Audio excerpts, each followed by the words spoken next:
하나님의 말씀은 구약의 욥기 19장 23절에서 29절 말씀이 되겠습니다. 구약 욥기 19장 23절에서 29절. 욥기는 바로 시편 앞에 있죠. 오늘 말씀의 제목은 고난의 유익이다. Precious Trials, 아주 값진 고난이라는 제목으로 말씀을 함께 나누겠습니다. 자, 말씀을 다 찾아서면 한 목소리로 봉독하겠습니다. 시작. 나의 말이 곧 기록되었으며 철비와 악으로 영원히 오래 생각했으면 좋겠노라. 내가 알기에는 나의 대표자가 사라졌으니 마침내 그가 땅 위에 서실 것이라. 내 가죽이 벗김을 당한 뒤에도 내가 육체 밖에서 하나님을 보리라. 내가 그를 보리니 내 눈으로 그를 보기를 낯선 사람처럼 하지 않을 것이라. 내 마음이 조종하구나. 너희가 하나님을 보기를 너희가 그를 어떻게 칠까 하며 또 이르기를 내 행위가 그에게 있다 할진대 너희는 칼을 두려워할지니라. 그거는 칼의 근거를 모르나니 너희가 시판장에 있는 줄을 알게 되리라. 아멘.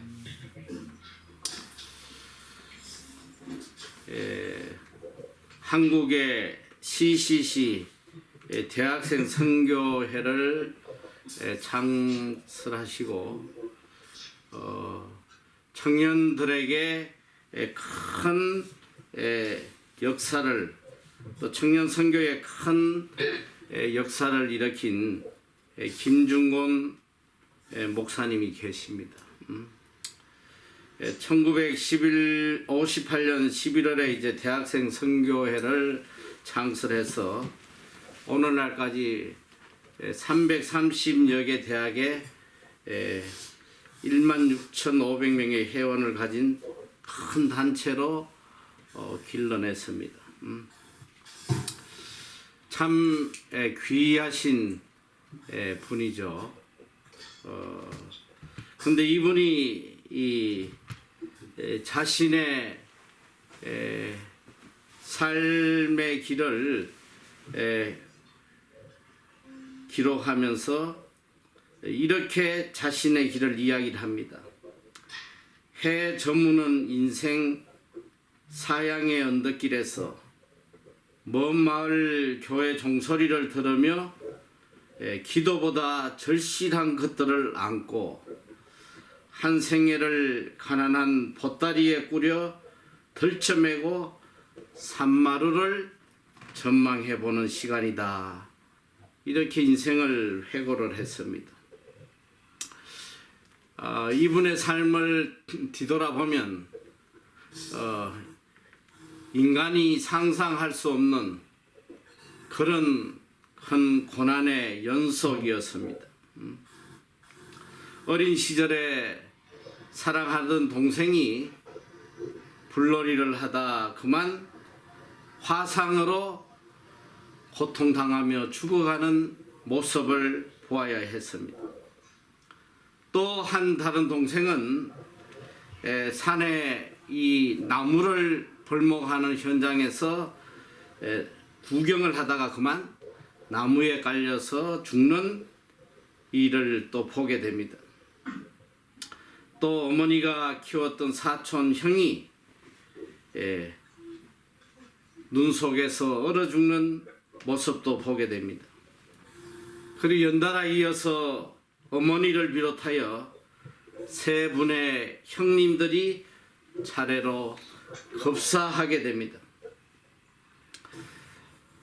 장로의 신학교를 졸업한 후에 법성포 교회에서 목회를 하던 중에 한국 전쟁이 일어나서 신앙군의 고향집으로 피신을 갔습니다마는 그곳에서 지역 공산당에게 체포되어 아버지와 아내가 목전에서 처참하게 죽음을 당하는 모습도 보게 됩니다. 그리고 그가 가장 아끼고 사랑하던 딸이 결혼을 해서 어린 두 손녀를 남겨두고 157일간의 극한 고통을 겪고 위암으로 생을 마감하는 비극적인 일을 또한 겪게 됩니다. 그는 그때 상황을 이렇게 기록을 하고 있어요. 저는 딸의 죽음 앞에서 아픔과 슬픔을 느꼈으며 말할 수 없이 외로웠고 하늘은 텅 비고 땅이 꺼지는 것 같았다. 자신이 10번 죽는 것보다 더 어렵게 느껴졌다. 나만 경험하는 것 같았다. 인간의 제로점이 되었다. 아무것도 없었다. 주님께 섭섭함을 토로했다. 그렇게 갸냘픈 아이에게 그립도 가혹한 고통을 주다니 주여라고 부를 힘조차도 없었다. 그리고 자신도 6.25 때 학살 현장으로 끌려가서 무려 21번이나 죽을 고비를 넘기고 기적적으로 살아나게 됩니다. 그리고 그는 고백합니다. 나는 비탄에 잠겨서 하나님을 의심하기 시작했다. 나의 영적인 생명도 죽어가고 있었다. 그런데 사망의 골짜기에서 주님은 나를 부르셨다. 그것도 제 가족을 살해한 바로 그 공산당들에게 하나님의 정인으로 삼으시기 위해서였다. 그전까지는 절대 헌신하지 못하였다. 이때서야 비로소 나는 나의 생애의 전폭을 주님께 드렸고 하나님으로부터 한국의 민족 복음화를 이루도록 비전을 받게 되었다. 깊고 깊은 존재의 밑바닥, 주님이 뚫어버린 지하에서 지하수가 솟아나오듯 세미한 음성으로 찬송이 터지고 있었고 찬송의 영이 주어졌다. 그는 그의 고난에 대해서 이렇게 고백을 하고 있습니다. 여러분, 인간에게는 누구에게나 한 가지 공통된 심리가 있습니다. 그것은 평안을 원하는 마음이에요. 누구나 이렇게 간절하게 평안한 삶을 살기를 소원하지만 안타깝게도 이 세상 어디에도 그 어느 누구에게도 절대적 평안이란 있을 수가 없습니다. 누구에게나 고통이 있고 아픔이 있고 재난이 있고 어려움이 있어요. 가난한 자는 가난한 자대로 끊이지 않는 고통이 있습니다. 부자는 부자대로 또 말로 할 수 없는 고통이 있어요.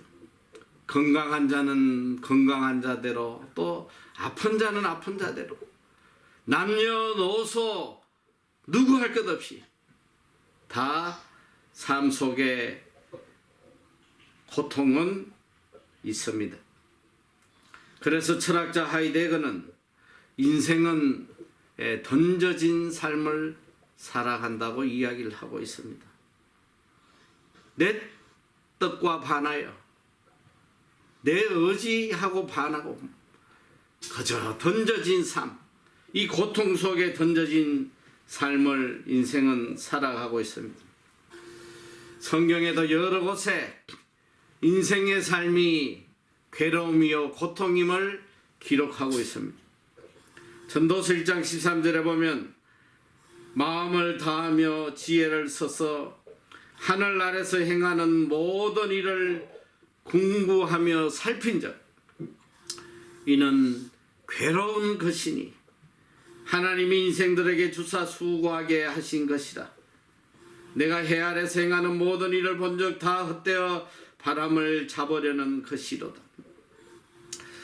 세상에 있는 모든 일을 다 살펴봤더니 결국 괴로움밖에 없다는 거예요. 이 괴로움 또한 하나님이 인생들에게 주신 것이라고 기록하고 있습니다.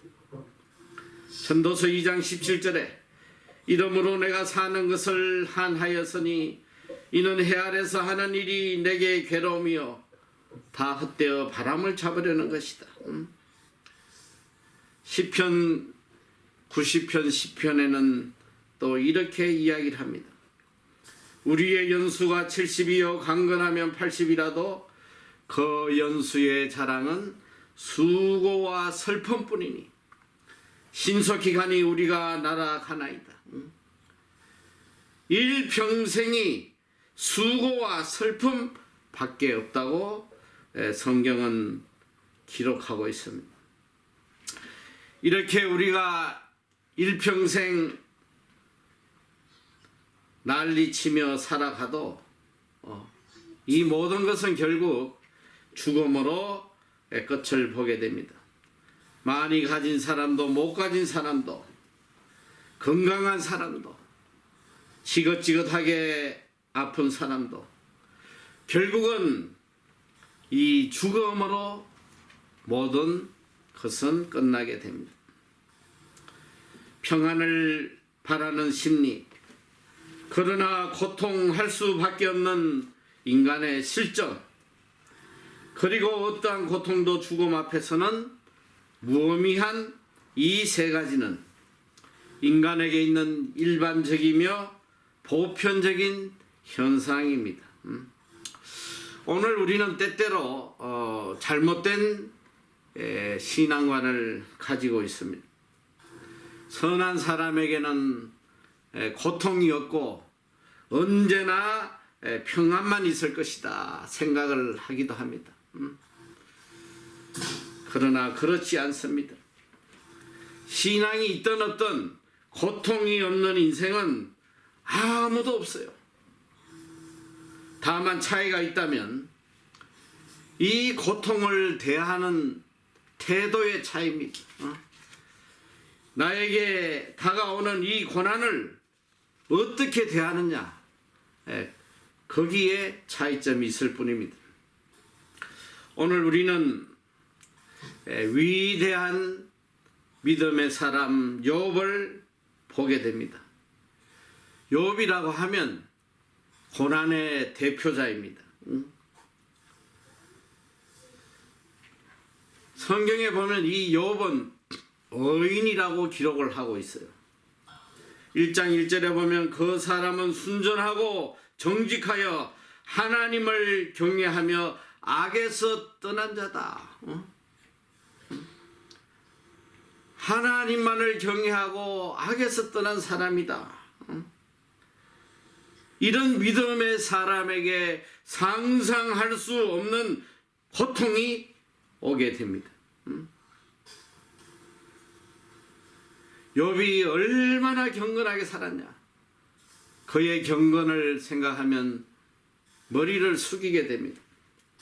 1장 2절에 나와 있듯이 욥에게는 아들 7, 딸 3, 10명의 자녀가 있었습니다.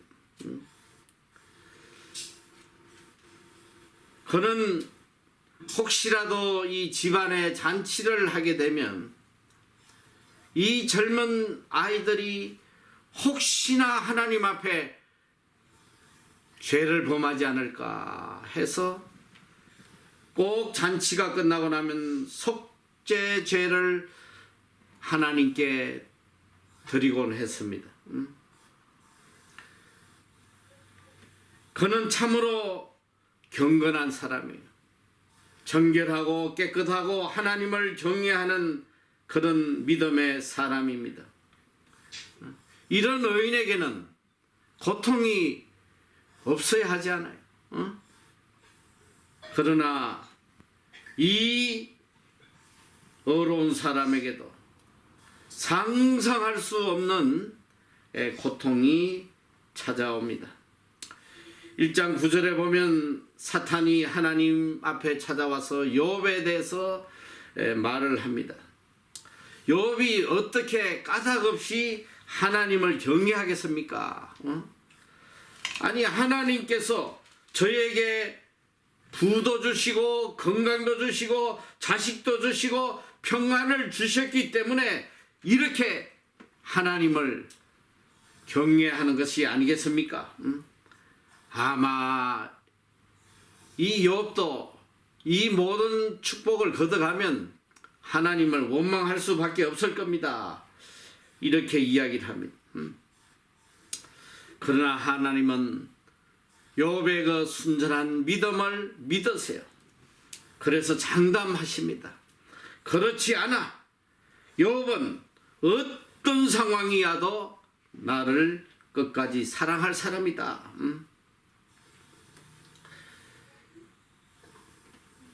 어떤 고난이 와도 그는 하나님을 배신하지 않을 거라는 하나님의 신뢰가 있었습니다. 이 고난은 곧 믿음의 문제요, 소망의 문제입니다. 야고보서 1장 2절 3절에 보면 내 형제들아 너희가 여러 가지 시험을 만나거든 온전히 기쁘게 여기라. 이는 너희 믿음의 시련이 인내를 만들어낸 줄 너희가 압니다. 시련이 있느냐 없느냐, 고난이 있느냐 없느냐 문제가 아니라 이런 고난 중에 기뻐하느냐 절망하느냐, 이것이 문제거든. 고난을 당해서 우느냐, 고난을 통해서 오히려 하나님을 찬양하느냐, 이것이 문제입니다. 하나님께서는 이 고난을 통해서 믿음 없는 자들에게 믿음을 있게 하시고 거짓된 믿음을 가진 자들에게 순수한 믿음을 가지게 하시고 약한 믿음을 가진 자에게 강하게 하시는 하나님의 목적이 있습니다. 이 시련을 통해서, 고난을 통해서 하나님은 하나님의 뜻을 이루어 가세요. 영국에서 신앙의 자유가 제한되었던 때가 있었습니다.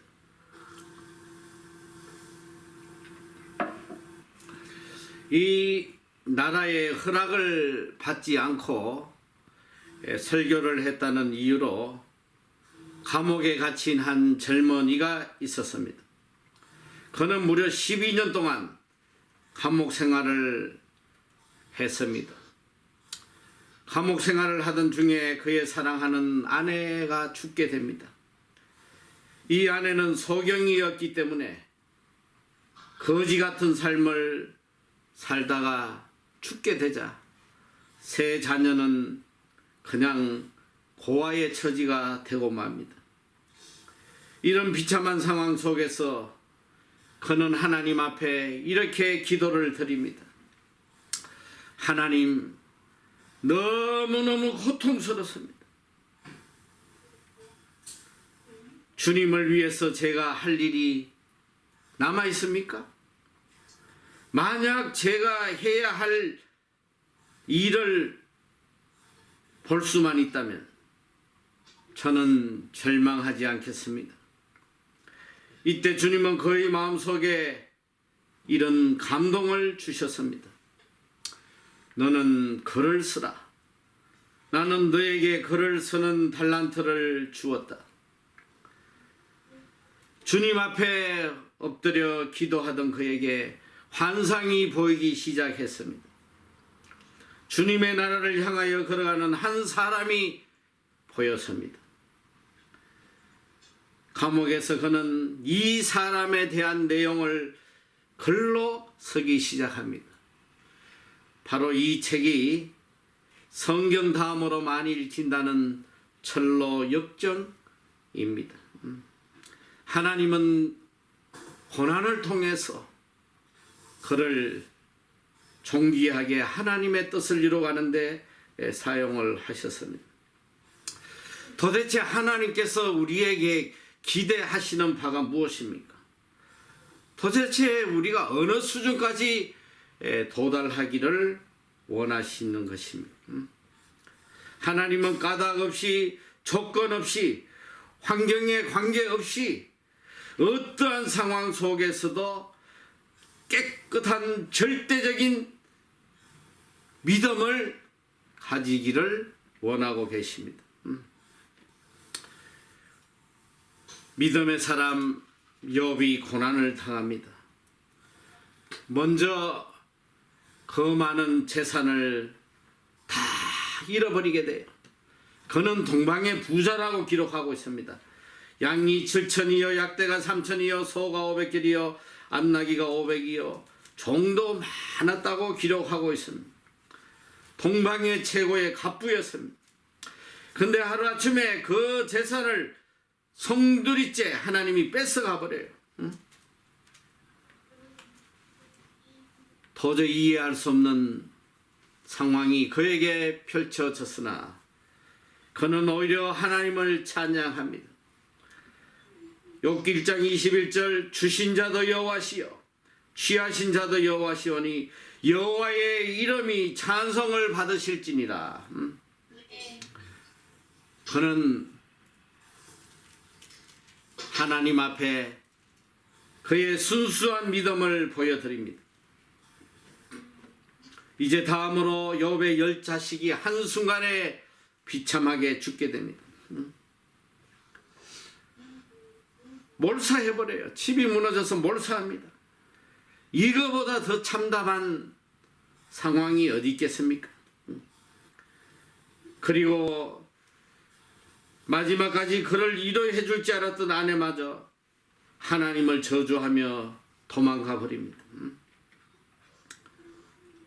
그리고 마지막 보루인 그의 건강마저도 하나님이 빼앗아 가버려요. 발바닥에서 정수리까지 악창이 나서 귀와 조각으로 몸을 긋고 잿더미에서 뒹굴고 있습니다. 친구들이 위로한다고 찾아와서 오히려 그를 비판합니다. 욥은 견딜 수가 없었습니다.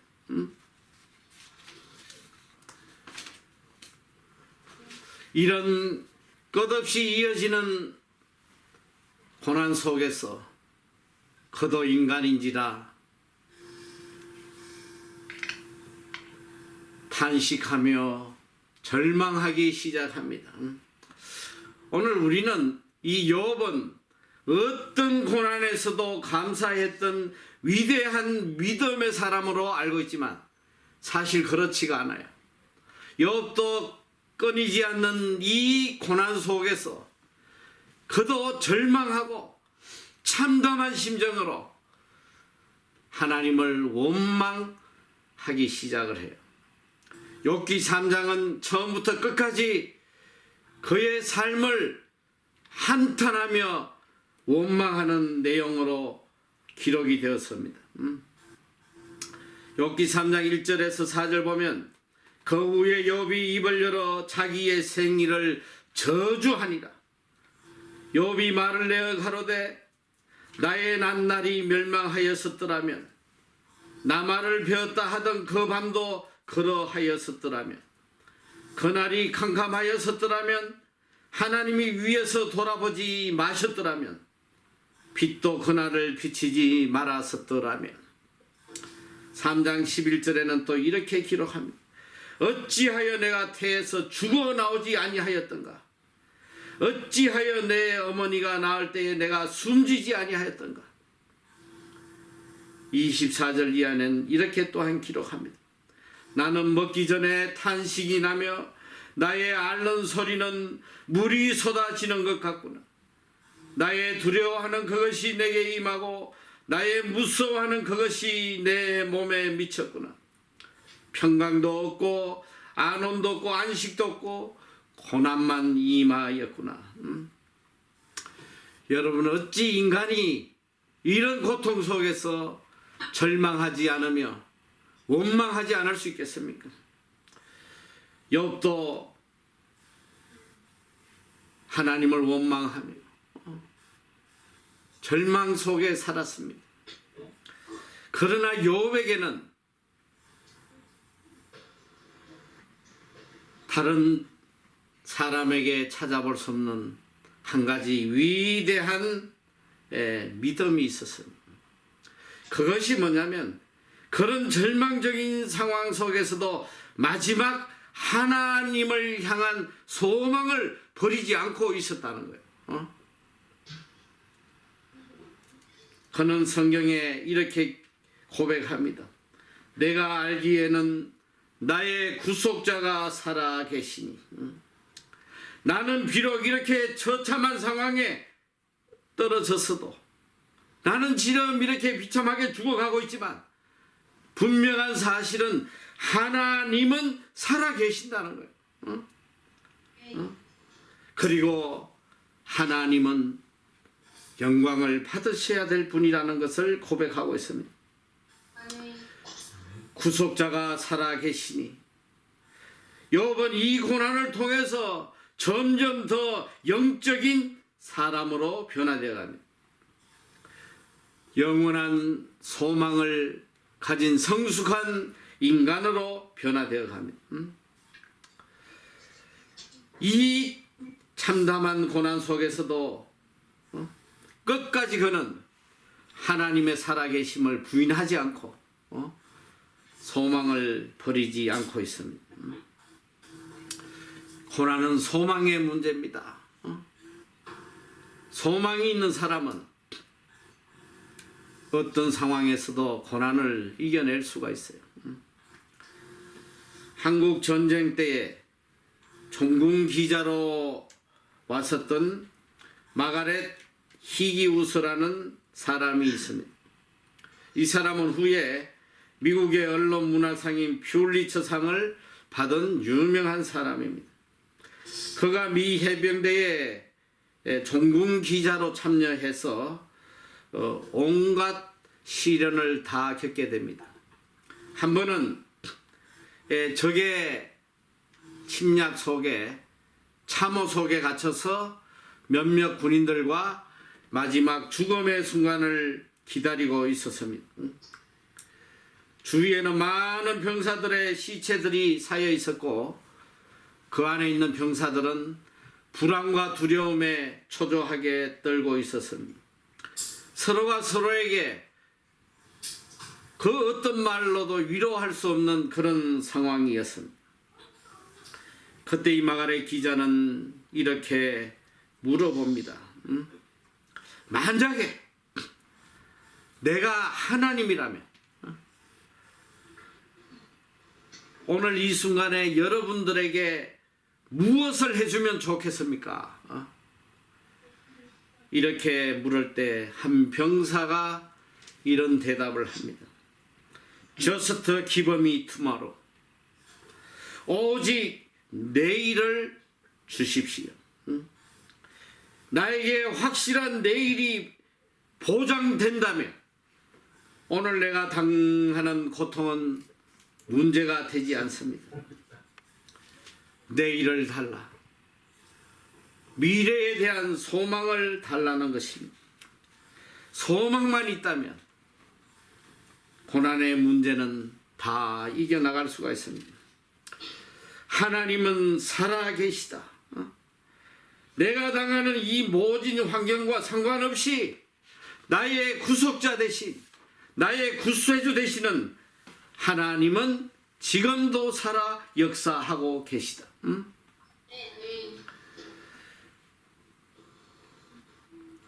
하나님의 살아계심을 믿는 이것이 믿음입니다. 이것이 소망의 뿌리가 되는 것이에요. 욥은 놀라운 고백을 또 해. 후일에 그가 땅 위에 서실 것이다. 이 많은 신학자들이 이 신학적 주제로 삼는 너무나 귀한 메시지. 욥은 이 어려운 고난 가운데서도 천국을 바라보았다는 사실.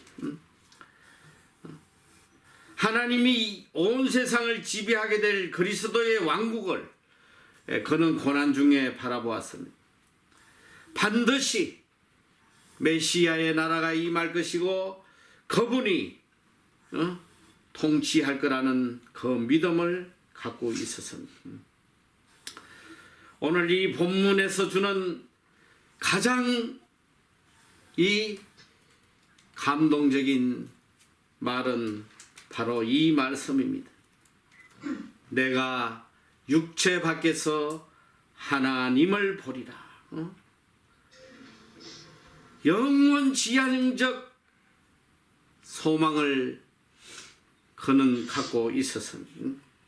그동안 내가 의지했던 세상의 부여와 명예와 자식과 세상에 그렇게 귀했던 것들, 이제는 이것을 깨끗이 부정해버리고 이제 이 땅을 떠나는 날 육체 밖에서 하나님을 만날 그 영원한 소망 속에 그는 살아가게 됩니다.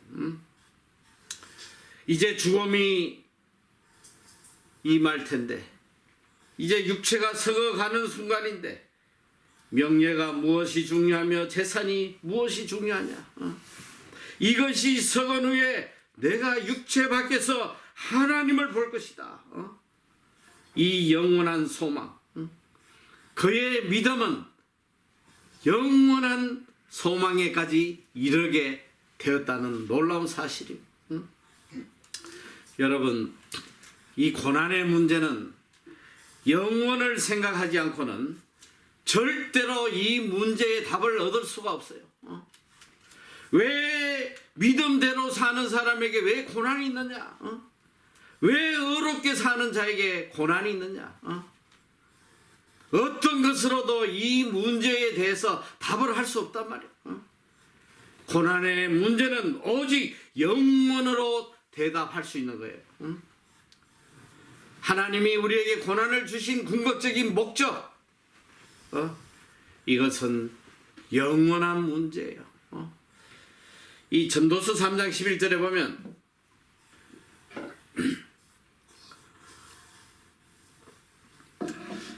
이 전도서 3장 1절부터 보면 우리가 일생을 살아가는데 많은 때가 있음을 이야기합니다.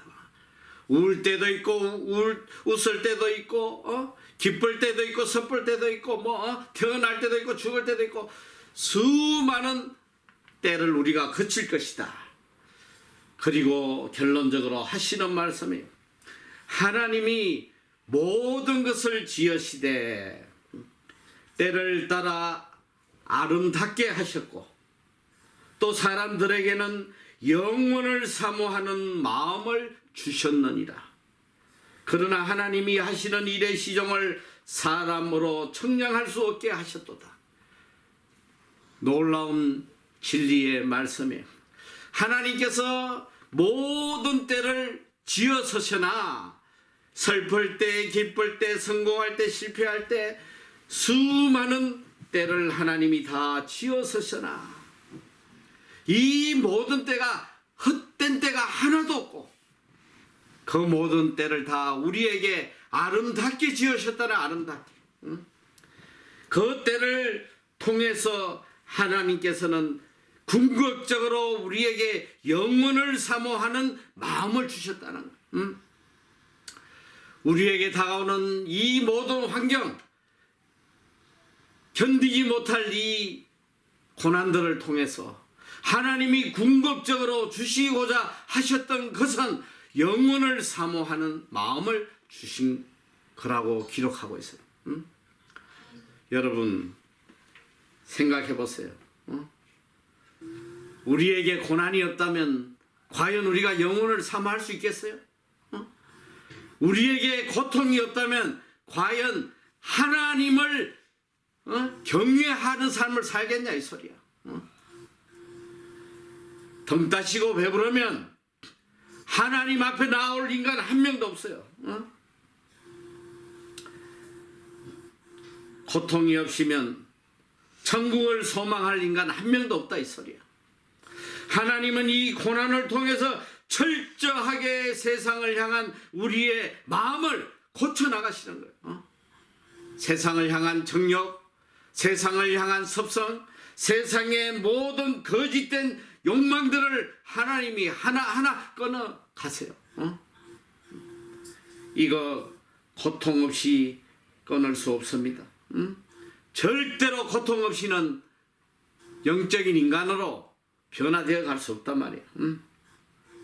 베드로전서 5장 10절에 모든 은혜의 하나님 곧 그리스도 안에서 너희를 부르사 자기의 영원한 영광에 들어가게 하신 이가 잠깐 고난을 받은 너희를 친히 첫째 온전케 하시며 둘째 굳게 하시며 셋째 강하게 하시며 넷째 털을 경고케 하시리라. 영원한 영광에 들어가게 하시기 위해서 우리에게 잠깐 고난을 주시고 이 고난을 통해서 우리를 온전케 하시고 굳게 하시고 강하게 하시고 우리의 털을 경고케 해 주신다고 말씀하고 계십니다. 여러분, 이 고난이 우리 그리스도인에게 얼마나 큰 하나님의 은혜이며 축복이며 사랑인 것을 깨달아야 합니다. 저는 우리 어머니가 목회자로 하나님 앞에 서원을 해 두셨는데 저는 죽기만큼 싫었어요. 도저히 이 목회자는 할 수 없겠더라. 그래서 끝없이 이 하나님의 약속을 저버리고 세상 속에 빠져 살았습니다. 직장을 다니면서 좋은 직장에 다니면서 그냥 이 또 세상이 참 어트랙티브 하잖아. 매력적이요.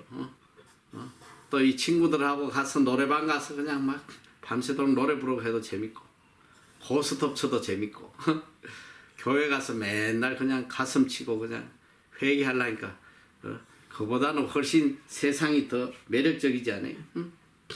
내 자신도 모르게 이제 점차 하나님하고 멀어진 삶을 살 때에 하나님께서 참 많은 워닝을 주셨어요. 작은 워닝들을 주시는데 애써 이 워닝을 외면하고 끝까지 버둥대다가 하나님이 매를 치시는데 그냥 우리 가족이 이 정면 충돌해가지고 이게 살았다는 게 기적이야. 시속 80km로 정면 충돌을 했으니까 차가 지붕까지 다 찌그러지고 살았다는 게 기적이야. 그 무릎이 박살이 나버린 나이 30대 중반에 장애자가 돼버린 거 걷지도 못한 무릎이 박살나. 그런데 참 놀라운 게 제가 교통사고를 당하는 그날 밤에 응급실에 실려가서 저에게 일어난 최초의 변화가 뭐냐면 이제껏 세상에서 느끼지 못했던 마음의 평안이 밀려오기 시작하는 거야.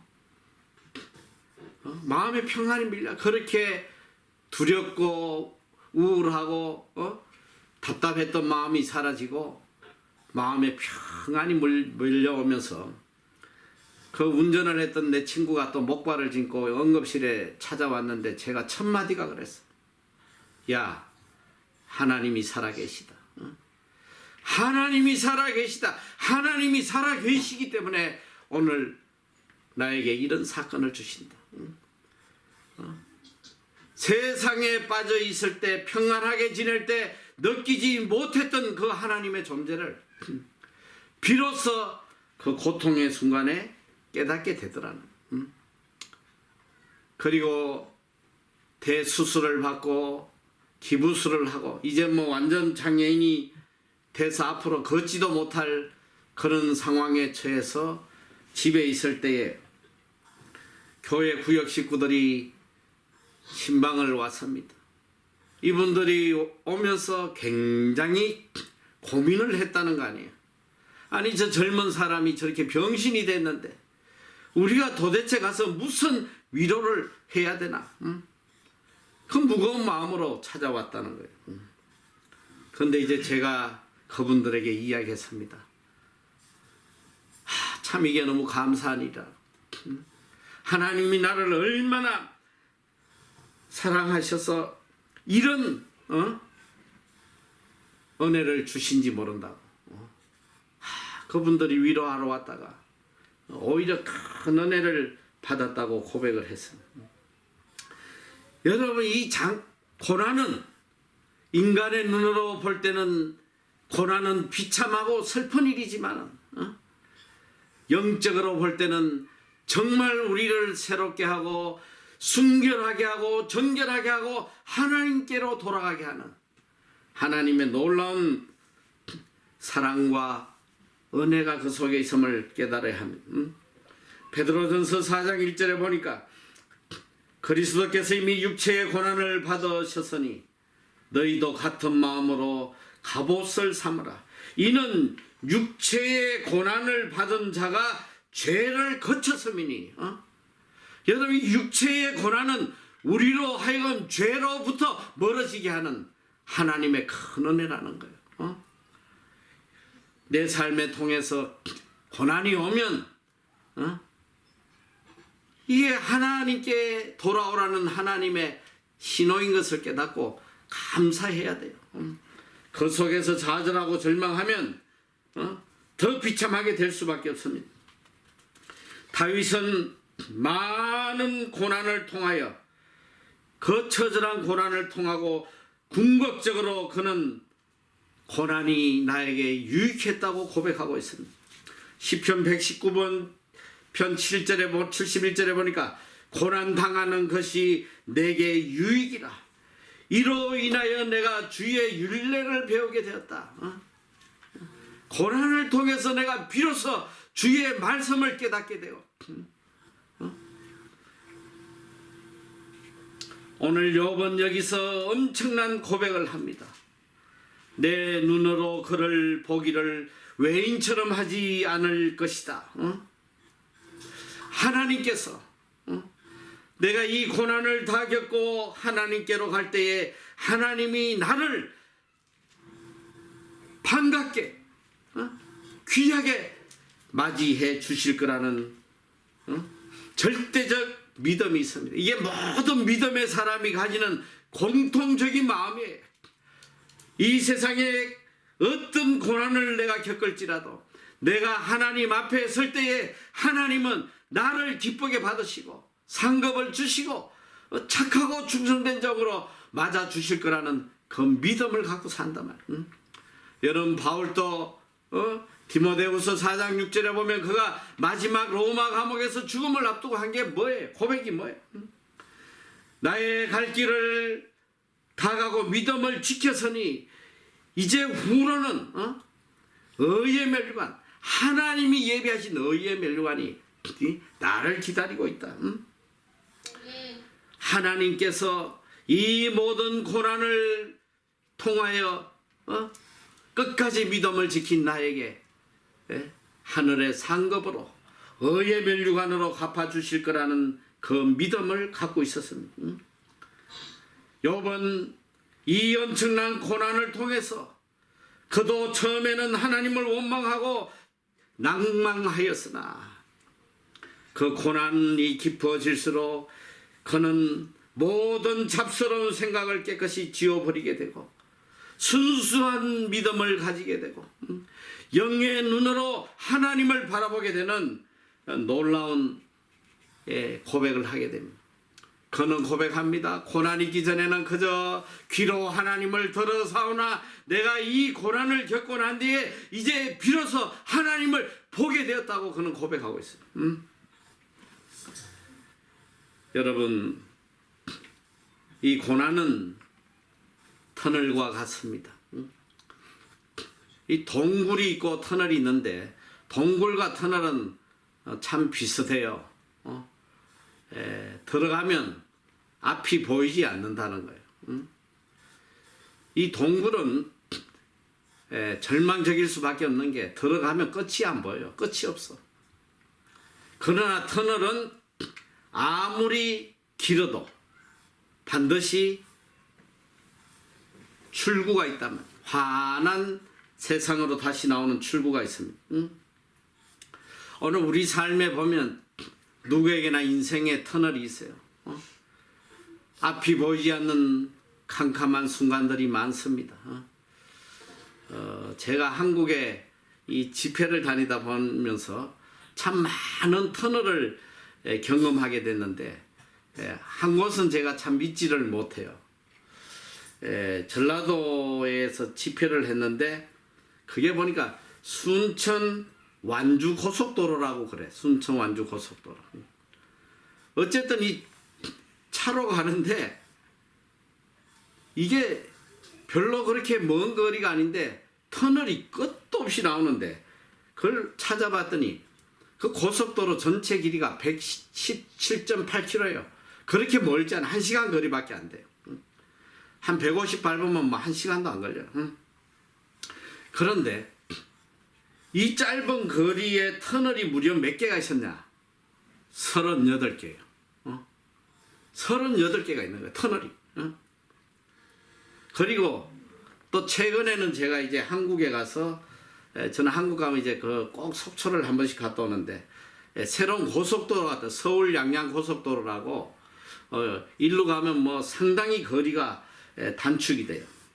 그 고속도로가 왜 유명하냐면 한국에서 제일 세계에서 11번째 긴 터널이 있어요.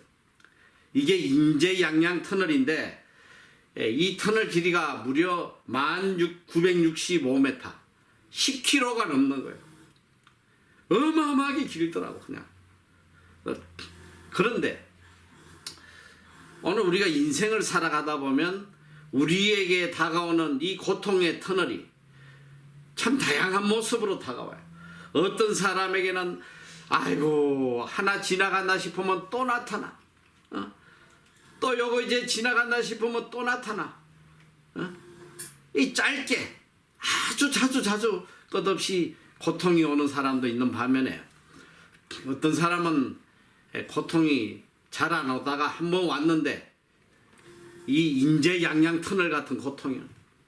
끝없이 긴 고통. 도저히 벗어나지 못할 것 같은 그런 인생의 고통이 때로 찾아오긴 합니다. 그러나 중요한 것은 이 고통이 길든 짧든 결국 마지막에는 찬란한 빛이 기다리고 있다는 거. 이걸 알아야 됩니다. 여러분 대낮에도 별은 하늘에 떠 있습니다. 그러나 낮에는 우리가 이것저것 볼 수 있기 때문에 별을 보지 못해요. 그러나 아무것도 볼 수 없는 캄캄한 밤에는 비로소 이 찬란한 별빛을 볼 수 있습니다. 욥은 모든 것이 평안할 때에 보지 못했던 그 하나님을 이 엄청난 고통 속에서 별빛을 보듯이 하나님을 가깝게 볼 수 있었습니다. 고난 중에 그는 비로소 살아 계시는 하나님을 더 가까이 볼 수 있었습니다. 그는 이 엄청난 고난을 겪고 난 뒤에 비로소 진실된 신앙을 고백합니다. 23장 10절에 그가 나를 단련하신 후에는 내가 정금같이 나오리라. 고난을 통해서 하나님이 나를 단련하셔서 정금처럼 만드시기 위한 것이라고 그는 고백하게 됩니다. 이 엄청난 고난이 우연이 아니에요. 이유 없는 고난이 아니에요.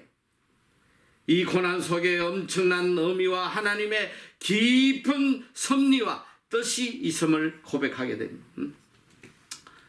고난의 문제는 결코 고난의 문제, 고난 자체가 아니에요. 이것은 소망의 문제입니다. 사탄은 고통을 통하여 우리를 절망하게 만들고 하나님을 불신하게 만듭니다. 하나님의 말씀을 못 듣게 하고 하나님을 떠나게 하고 절망의 구렁텅이로 몰아넣습니다. 그러나 하나님의 역사는 고난을 통하여 우리를 더 밝은 소망의 세계로 더 높은 하늘나라로 우리를 인도하여 가시는 것입니다.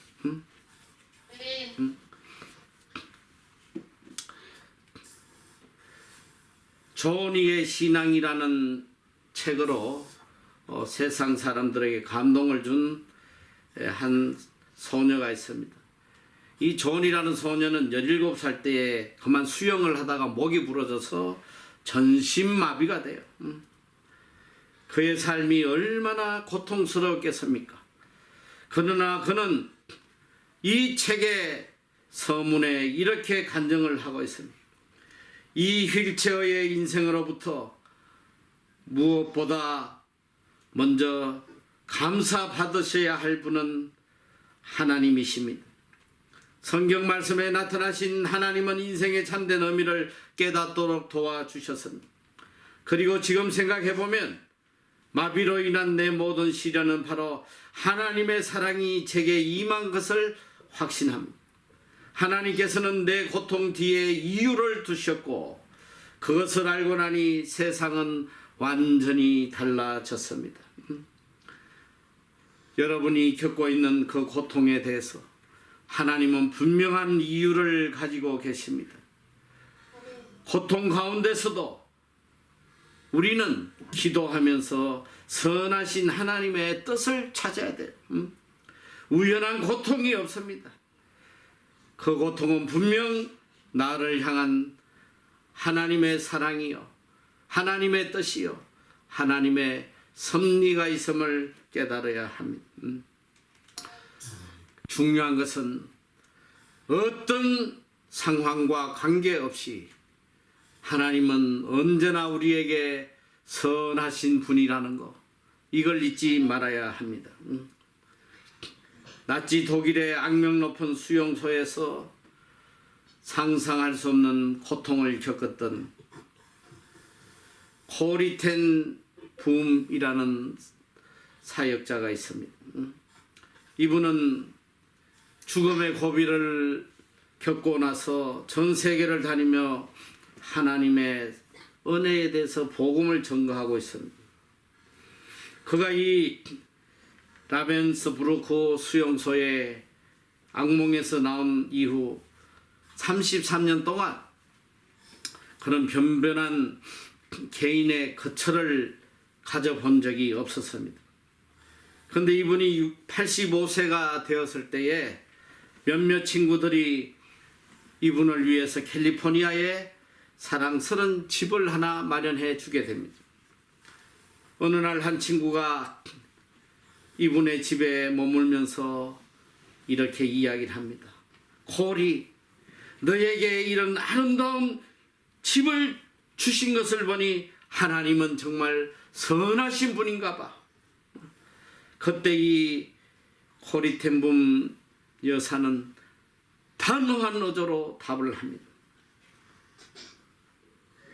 내가 라벤스부르크 수용소에 있었을 때도 역시 하나님은 선하신 분이었어. 여러분, 참된 그리스도인이 누굽니까? 고통 중에서 하나님의 선하심을 느끼고 살아가는 사람이에요. 고난 속에서도 하나님의 사랑을 느끼며 찬양하며 살아가는 사람, 이 사람이 참된 그리스도인입니다. 베드로전서 4장 13절, 오직 너희가 그리스도의 고난에 참여하는 것으로 즐거워하라. 이는 그의 영광을 나타내실 때에 너희로 즐거워하고 기뻐하게 하려 함이라. 고난은 궁극적으로 우리에게 영원한 기쁨과 즐거움을 주시기 위함이라는 거, 이것을 결코 잊지 말기를 바랍니다. 사랑하는 형제 자매 여러분, 고난은 하나님의 은혜요 사랑이요 하나님의 축복입니다.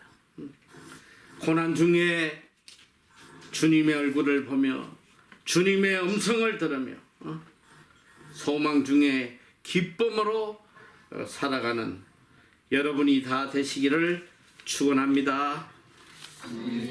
기도하겠습니다.